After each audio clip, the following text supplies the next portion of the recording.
ہم جس سیاست کو اس مقدس سرزمین پاکستان میں رواج دینا چاہتے ہیں وہ سیاست ان اصولوں پر قائم ہے کہ سیدنا صدیق اکبر کا عہد خلافت تھا اور سیدنا فاروق اعظم اس دور کے چیف جسٹس تھے.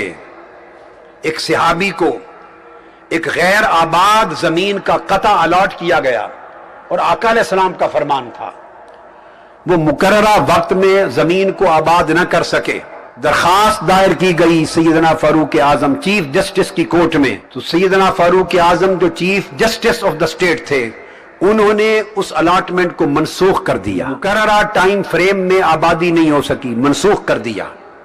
وہ صحابی سیدنا صدیق اکبر رضی اللہ تعالیٰ عنہ جو خلیفہ وقت تھے، خلیفۃ الرسول، ان کے پاس اپیل لے کر گئے. چیف جسٹس کے خلاف خلیفۃ الرسول کے پاس اپیل لے کے گئے. آپ نے فرمایا لا اجدد شیئا ردہ عمر، جس کیس کو چیف جسٹس نے رد کر دیا ہے خلیفہ وقت اس کی سماعت کا اختیار نہیں رکھتا. میں اس سیاست کا نظام ملک میں لانا چاہتا ہوں، یہ سیاست چاہتا ہوں. عہد فاروقی ہے. ایک جنگ کے نتیجے میں مال غنیمت میں چادریں آئیں، ہر ایک کو ایک چادر ملی. اس سے بڑا جبہ اور قمیض نہیں بن سکتا تھا. سیدنا فاروق اعظم نے مال غنیمت کی 2 چادروں سے جبہ سلوایا.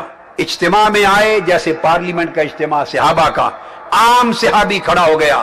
اس نے ہیڈ آف دا اسٹیٹ کا مواخذہ کیا، محاسبہ کیا اور کہا کہ ہماری ایک چادر سے لمبا قمیض نہیں سلا، آپ کا کس طرح سل گیا؟ سیدنا فاروق اعظم کے دفاع میں ان کے بیٹے عبداللہ بن عمر کھڑے ہوئے اور کہا کہ میں نے اپنی چادر بھی اپنے بابا کو دے دی تھی. ان سیاسی اصولوں پر ہم پاکستان کے معاشرے کو دیکھنا چاہتے ہیں. سیدنا علی المرتضیٰ امیر المؤمنین ہیں، ان کی زیرہ ایک یہودی نے چوری کر لی بحیثیت ہیڈ آف دا اسٹیٹ. اس کو گرفتار کر کے اپنی زیرہ، اپنی آرمر واپس نہیں لی. عدالت میں گئے، قاضی شریح جج تھے، انہوں نے ایویڈنس مانگی، ان کے پاس گواہی نہیں تھی. یا ایک روایت کے مطابق سیدنا حسن مجتبیٰ کی گواہی تھی. جج نے کہا کہ بیٹے کی گواہی باپ کے حق میں قبول نہیں. مولا علی شیر خدا کا کیس ریجیکٹ ہو گیا، یہودی کے حق میں عدالت نے فیصلہ دے دیا.